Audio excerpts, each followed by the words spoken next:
from the East Coast to the West Coast and every team in between. Welcome back to Baseball Coast to Coast.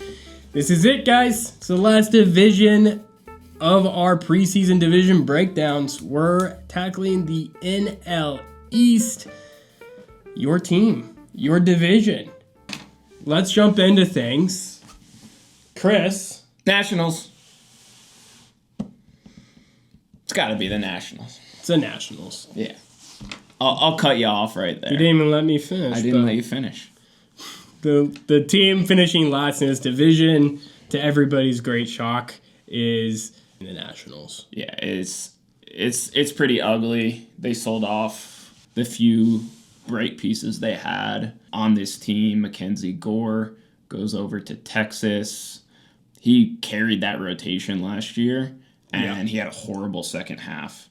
And you look at the rotation this year, and you're looking at Cade Savali, Miles Michaelis as your number 2. Hot rotation, guys. Foster Griffin, Jake Irvin, Zach Littell. This is going to be a rough year for the Washington Nationals. I don't think they have a number 2. Yeah. You said Miles Michaelis as their number 2. I don't think that's their number 2. I don't think they have a number 2. They have 5 fives. Yeah, unfortunately. I mean, Cade Savali might be better this year.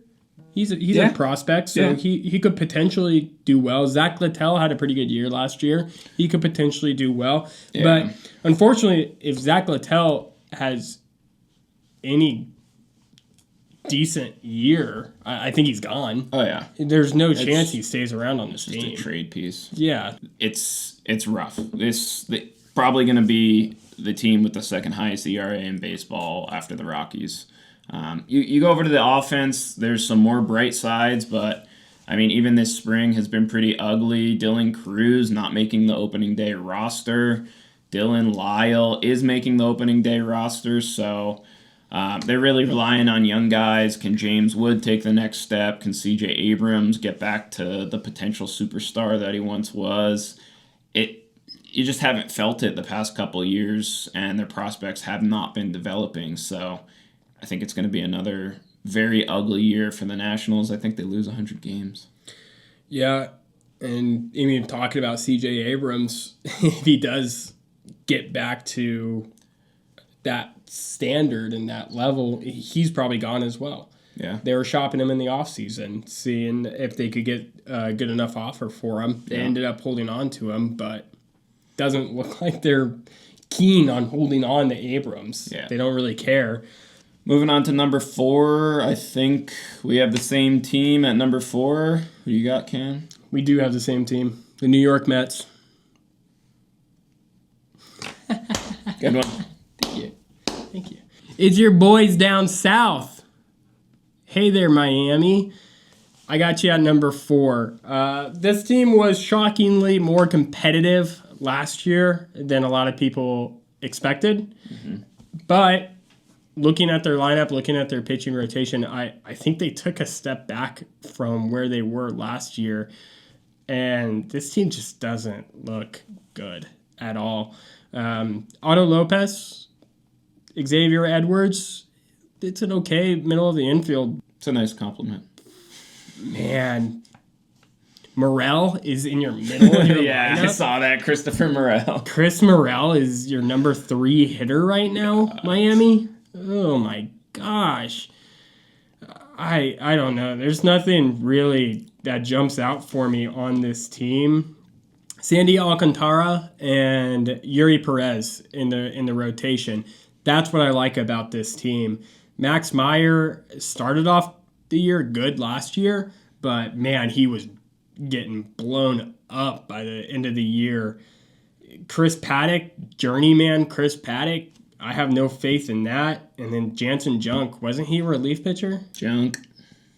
They're on Junk. Yeah, he's bounced back and forth, I think, between pens and, all righties. It's bad. Yuri Perez, a lot of potential there. I do like him. But, they lost Ryan Weathers and Edward Cabrera in trades in the offseason, so their rotation definitely took a step back. Their bullpen is, probably below average. They got Pete Fairbanks, but nothing crazy going on in the bullpen. It is the youngest team in baseball. They don't have a single offensive player over the age of 29. The oldest player on this team is Pete Fairbanks at 32.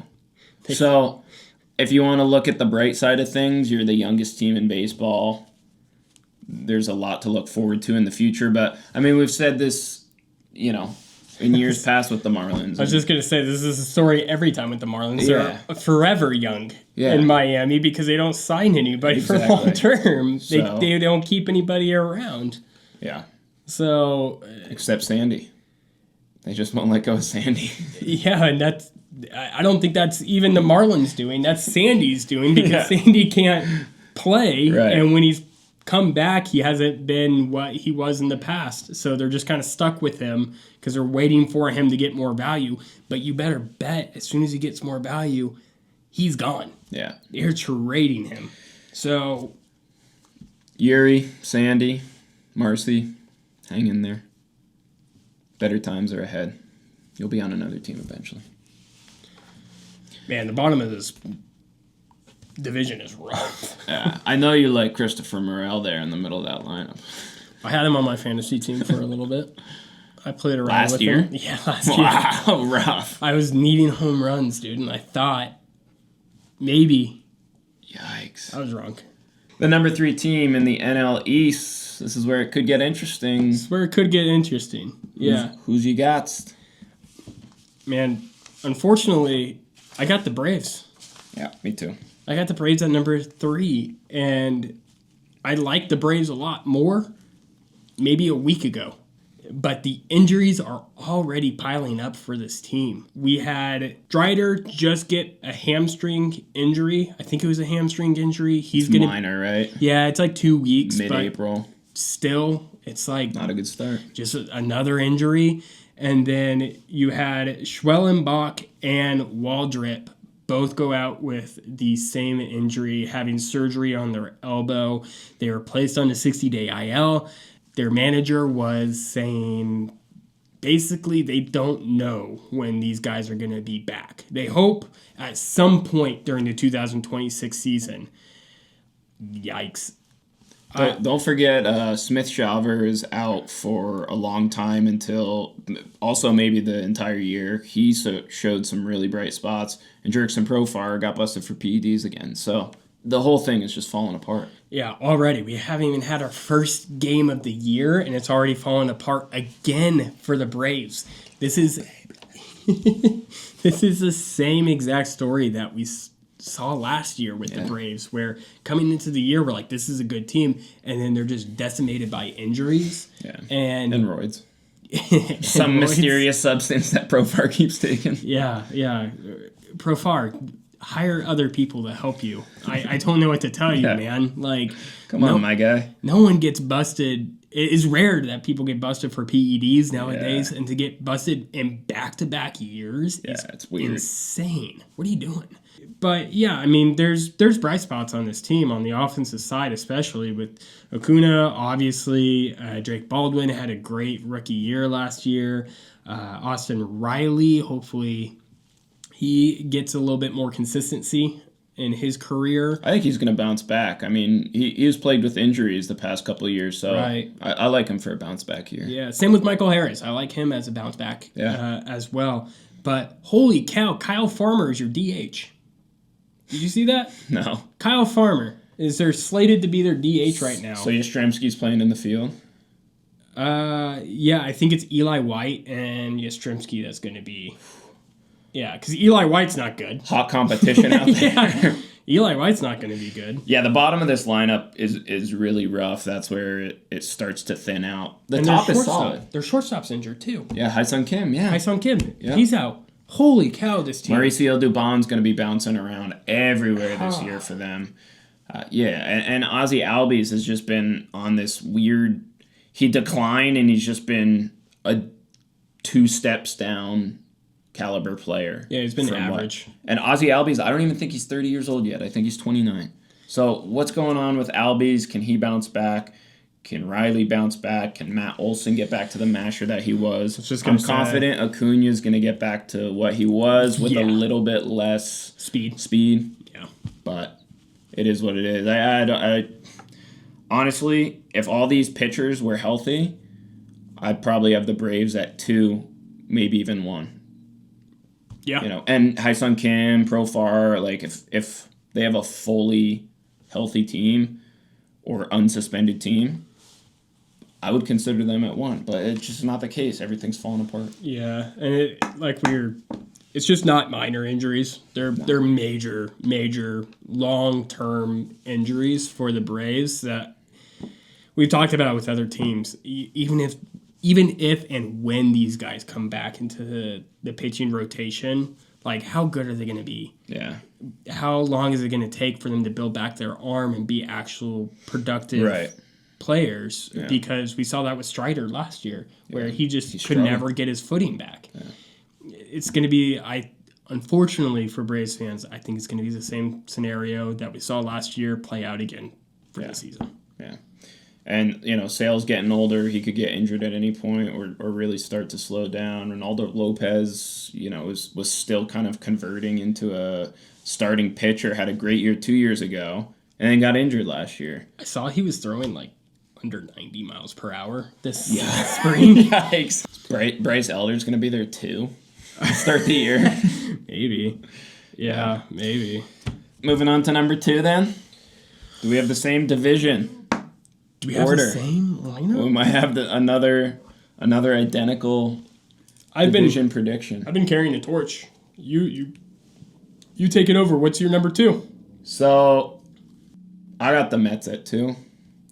If the Mets weren't my favorite team, and if the Mets didn't do Metsy things every year and disappoint me, and I was looking at this team from an unbiased perspective, I might have them at 1. And I'll tell you why when we get to the Phillies. The Mets just had a weird offseason, and it's just put a weird taste in my mouth. The Mets have a fucking deep rotation. Maybe the deepest rotation in baseball. We got Freddie Peralta, Nolan McLean, David Peterson, Kodai Senga, Sean Manaea, Clay Holmes, Tobias Myers. Those guys are all up starting the year in the majors. And then you got Jonah Tong, top prospect, and Christian Scott, who made his MLB debut 2 years ago. He's healthy and, ready to rock. So you've got 9 potential starting pitchers. That's incredibly deep. The offseason put a weird taste in my mouth, like I said. The way we went about it was just weird. Do I like Luis Robert to bounce back? I do. I like that move.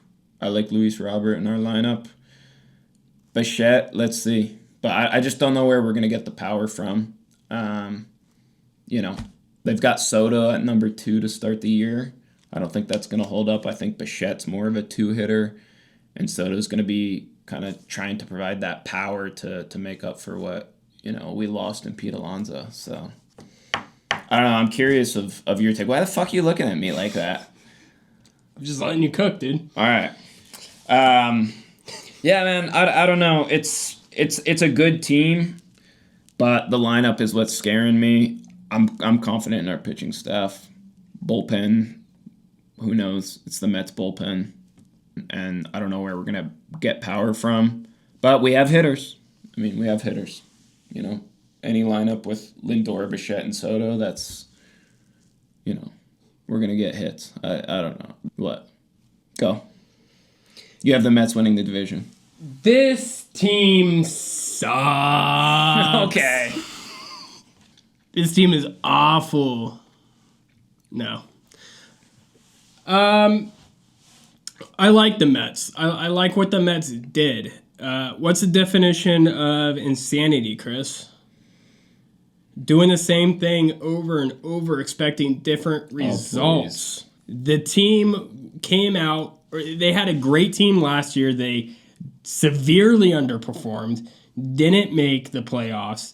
This team went out and actually did something about it.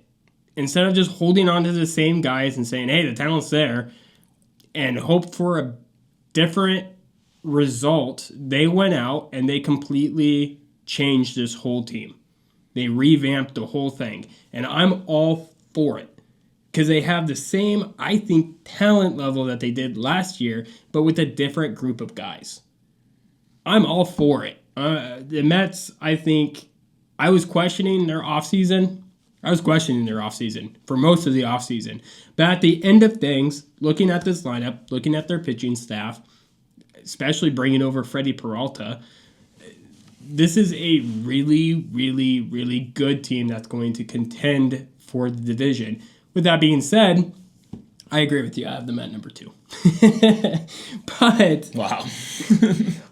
this team Where's the power going to come from? They don't need it. The power going to come from? The Brewers proved last year you don't need power to be a great offensive team. And they still have power.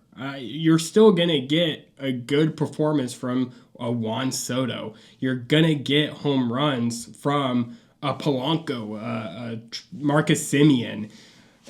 And then they have upside in some of these other guys with like a Brett Beatty and Francisco Alvarez might throw some homers out there. I like this team. And you talked about it. The rotation is fantastic. I think you're just a little bit more pessimistic on your Mets. I gotta be pessimistic.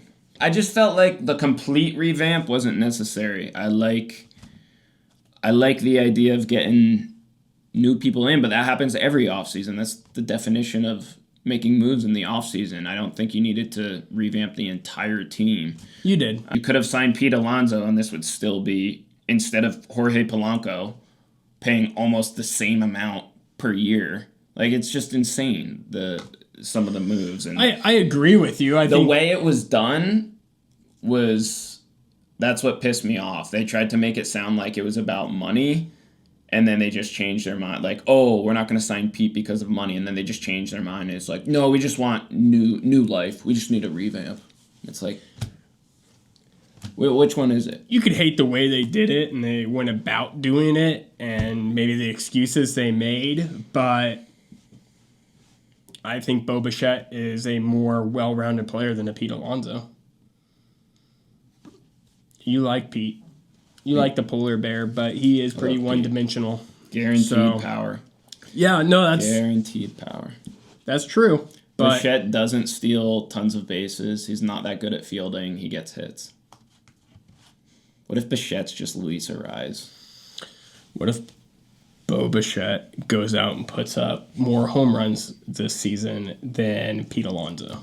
I'll take you to the World Series. Let's go.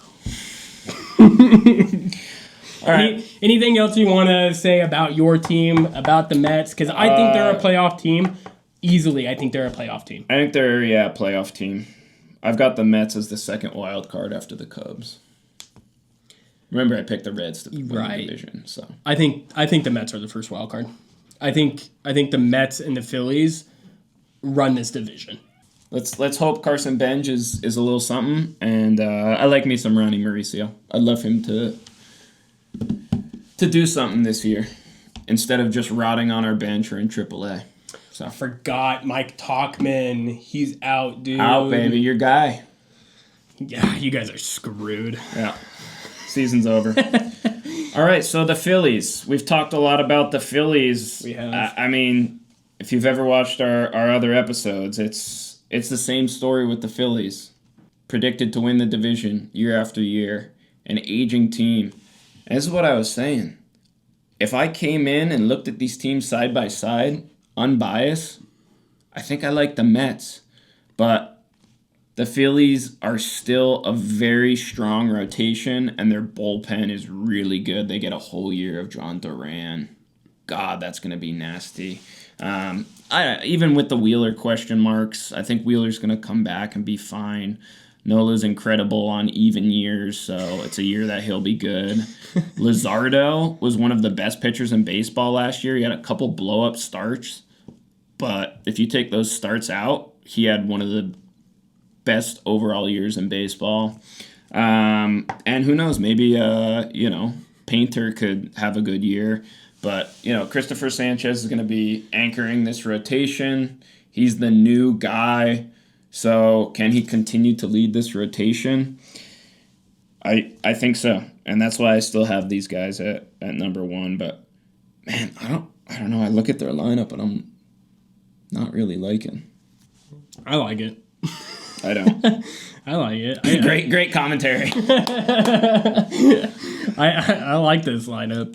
Tell me why. Because I mean they're aging. There's questions about the Phillies' future going forward after this next. I don't know, 1, 2, 3 years.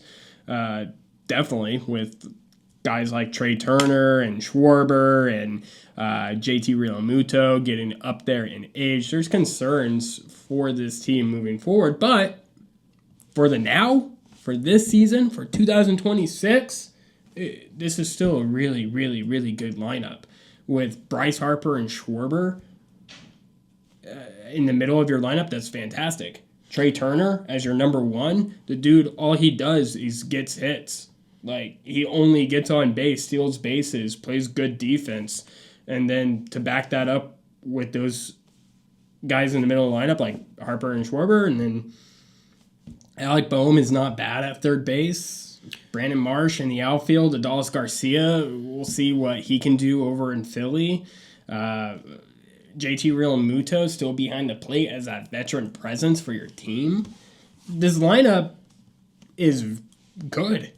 Yeah, they're good, but I guess these guys in the middle of the lineup, in years past, I really liked them, and they've just kind of fallen off, like Alec Boehm, Bryson Stott. They've just kind of fallen off, and that's where my question marks are for this Phillies lineup. You know, Brandon Marsh was supposed to be a guy, and he just hasn't really, they've done a whole lot. Maybe not lived up to the expectation, but they're still have a good floor. Still a good lineup. They still produce. They still have a good enough year. I mean, we're talking about these guys, but comparing them to other teams where it's like, oh, it's a prospect, and they could either be good or they could bat 200 for the year with, below 10 home runs. These guys are proven to be legit MLB players. And I think when you have superstars like Harper and Schwarber on the offensive side, that's all they need to be for the Phillies to be successful. Yeah. It's a good lineup. It's a really good lineup, well above average. It's deep. When I put it side by side with the Braves and the Mets, I thought it was going to be hands down the best lineup, and I questioned it and compared the three. Their pitching rotation and bullpen I really like, which is why I have them at number one. But I don't know. I was just expecting to see the Phillies lineup and go, God damn it, they're still fucking so good. Yeah. But the middle there. Their bottom of their rotation is actually what's most concerning to me. With the Taijuan Walker and Andrew Painter right now, that I think is the most concerning, glaring part of their rotation. But like you said, I mean, if Wheeler can come back and he's good, then all of a sudden this Painter's supposed to be a guy. What if he comes out and has a great April? I'm hopeful for Painter. I'm not on Walker. I'm not hopeful for either of them. I don't think I don't have any hope in Taijuan Walker being a dude for you, but dude, he's actually had so many just average years where he just goes out and he's not in the rotation, and they just give him the ball for a month to fill in a rotation spot, and just consistently goes out there and throws 6 innings, 3 earned runs. I think he's a good depth piece. Yeah. Yeah. And so, if Wheeler comes back and he falls off and they give that position to Painter at the bottom of the rotation and slide Wheeler in there, and Walker becomes a fill-in guy, kind of long relief, then I like the rotation more. Yeah. I hope they give Duran, if they're smart, they'll give Duran every save opportunity. I don't think they should do the platoon thing where, if there's a bunch of lefties coming up in the inning, they put Alvarado in. I just go Duran every time. He can get 50 saves for you this year if he does. Pretty hard to hit a 100-mile-per-hour splitter, let me tell you. Use Duran while you have him. Yeah. thanks so much for watching our MLB preseason breakdowns this year. We had a great time breaking down each team. Gave us an excuse to talk about every single team in the MLB, and we did it. Who you got winning the World Series this year? Dodgers. Over? My heart says the Mariners. I got Mariners over Dodgers, baby. Mariners over Dodgers, that'd be so I did my full sick. preview last night. Mariners over Dodgers. No That'd be three-peat. so sick. No three-peat. My heart says that. My brain says it's going to be... Give me Red Sox. Ooh, I got them in the CS. Red Sox. Love it. Red Sox, Dodgers. I think I had the Red Sox finishing third in the division. So Yeah, what? Just sneaking in the wild card? They And... just make a run, dude. All right, I like Make it. a run. I like a wild card team showing up for the World Series. Love it. All right. Love the pick. All right. Enjoy the season, guys. We'll see you for good, bad, and ugly. Like, subscribe, comment. Love us. All right, good episode.